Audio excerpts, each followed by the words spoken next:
Are you pumped for the college basketball season? I know I am, especially with the news that Kansas is getting a serious upgrade. His name is Hunter Dickinson.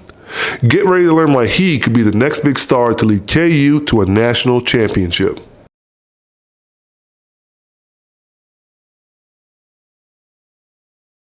Hey everyone, welcome to my channel, In the Paint with Roy Hibbert. And I'm here to discuss why Hunter has got what it takes to take the Kansas program to the next level. He's an absolute stud of an athlete, and he's about to shake things up in a big way. So if you want to find out everything that Hunter has to offer and why the Jayhawks are so lucky to have him, then you're in for a treat. Now let's get it. Hunter's a 7'1" center who's making the move from the University of Michigan to Kansas.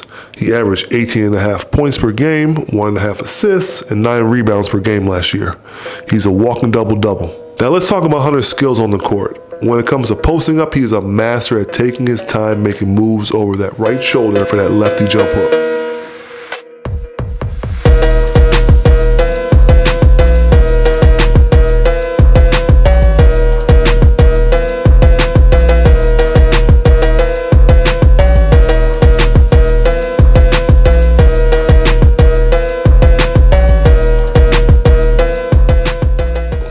That left hand looks good right there. But wait, there's more. He's got an impressive arsenal of post moves and clever counters that make even the best defenders look foolish.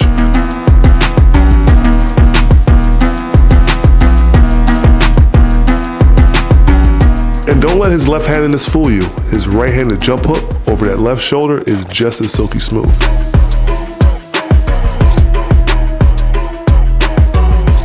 Whether it's backing down as a defender or dribbling from the three-point line to the post, he's got it covered. As a former player myself who did most of my work in the paint, I really appreciate his crafty post moves because they look really polished. Now, one thing that impresses me is that when the game is on the line, he is not afraid to take the game-winning shot.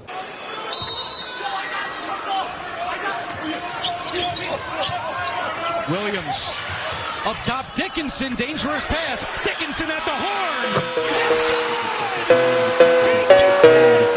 When I used to play, it was common for coaches to draw up the final play or game-winning shot for guards or forwards. Not many bigs were in the mix. But I'm ecstatic to see that Hunter's skills and ability to make crucial shots have earned him the complete trust of his coaches and teammates in crunch time situations. It makes me wonder what it says about me as a player that my coaches never trusted me enough to give me that one shining moment. Even though I did hit a game-winning 3 to beat UConn back in the day. Don't be surprised to see Hibbert touch it.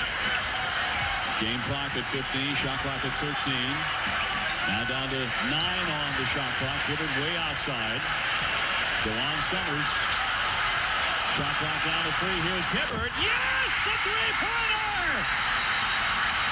You gotta be kidding! And I also went 3 for 3 from 3 my whole college career, so I think I might be the best three-point shooter in college basketball history. Just saying. But Hunter's talents don't end there. My man shoots 42% from 3. Ladies and gentlemen, he's an inside-out threat. He's deadly in pick-and-pop situations, especially with his quick release on three-point shots.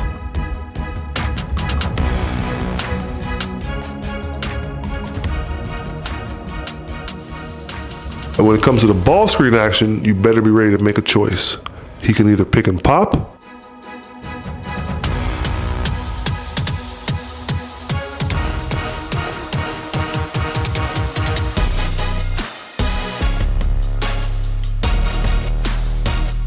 pick and roll,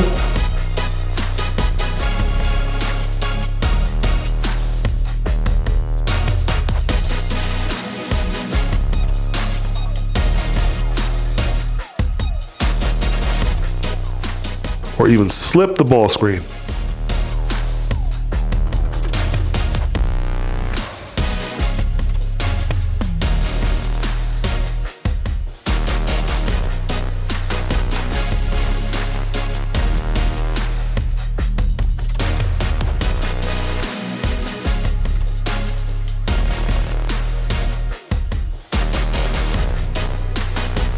I really don't have any idea how defenders are supposed to handle that because, looking ahead to Kansas, I want DeJuan Harris to be extremely aggressive in attacking the paint to create space for Hunter.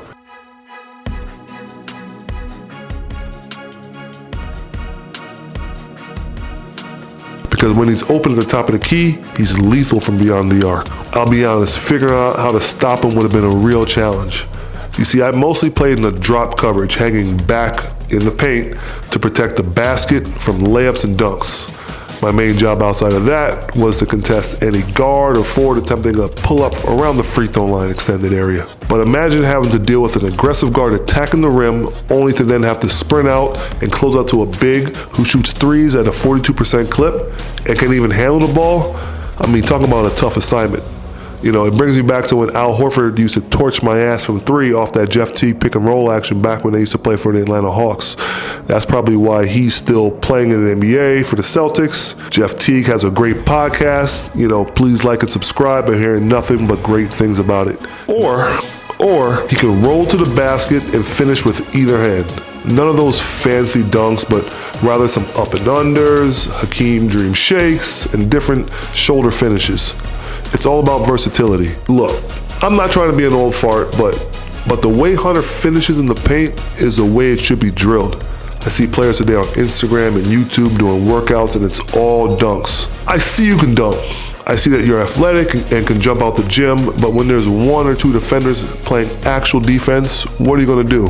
When an opportunity presents itself and you need to get your team 2 points in crunch time, what do you have in your bag of tricks? It makes me think about, Kyrie. I know he's a small point guard, but you never see him finishing the same way twice. At least I have it, around the rim. So that's a perfect example for young point guards to look at, and then definitely bigs coming up, you need to look at Hunter. To all the young ballers out there, please always drill different finishes, tough finishes, awkward finishes, because you never know what's gonna happen in the real game. Any trainer not showing you this is doing you a disservice. Just my opinion, to be honest. Last thing on offense, Kansas, you got a big man who can do both. Mans runs the court for seals.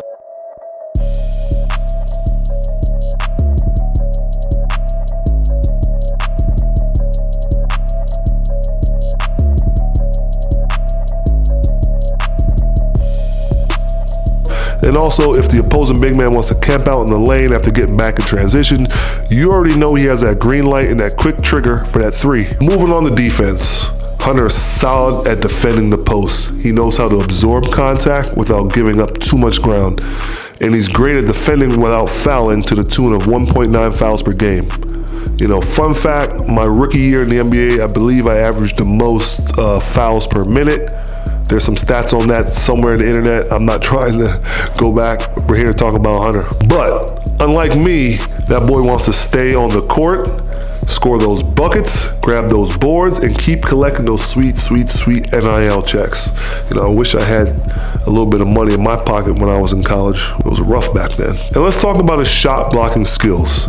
He's not just about those weak side blocks. He'll swat your shot right in the post while guarding you mano-a-mano.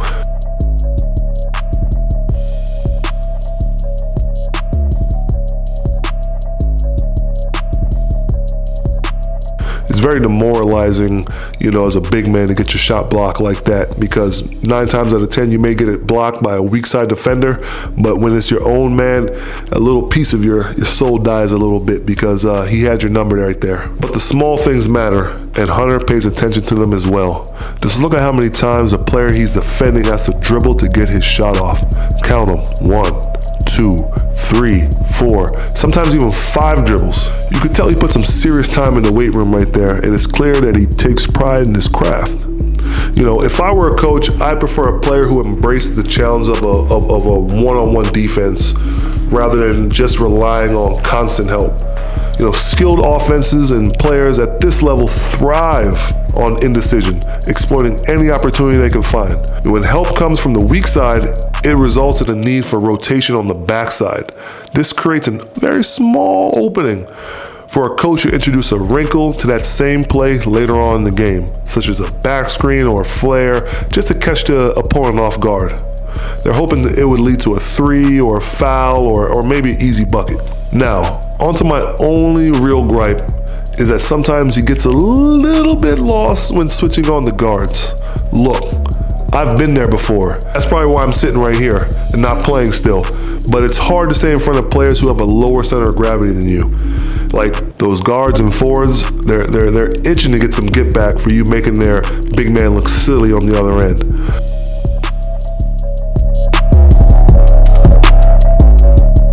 But the way how he contests shots, with the fervor at least where he runs out to contest, I'll live with his slow-footedness right now. But still, if he wants to make it to that next level, he'll need to work on guarding smaller players on the perimeter. The NBA has shown us that certain bigs are highly valued these days more than others. To wrap this up, Kansas fans, you should be excited because Dickinson's size, skill set, and playing style can make him a dominant presence on the court. His ability to score in the post, rebound effectively, and protect the paint can greatly impact games and give y'all fans exciting moments this year. Dickinson possesses versatility in his game, such as being able to score inside and out, handle the ball, and facilitate plays. This makes him a well-rounded and exciting player to watch. Kansas, the rich keep getting richer. You got yourself a nice, skilled big man in that transfer portal. You guys did well in the portal combat. But I'm really looking forward to this season, and I love seeing big men doing their thing. Will Hunter Dickinson join those long lists of KU bigs that made it to the NBA like Manning, Aldridge, Ostertag, Embiid, and Chamberlain? All right, well, maybe not Chamberlain. He's an icon, but, I think Hunter has a really good chance. Thank you so much for watching. If you enjoyed this video, don't forget to give it a thumbs up and hit that subscribe button to stay up to date with more content. And remember to turn on that notification bell so you never miss an upload. Feel free to leave your thoughts and suggestions in the comments below. I love hearing from you all. Until next time, take care and see you in the next video.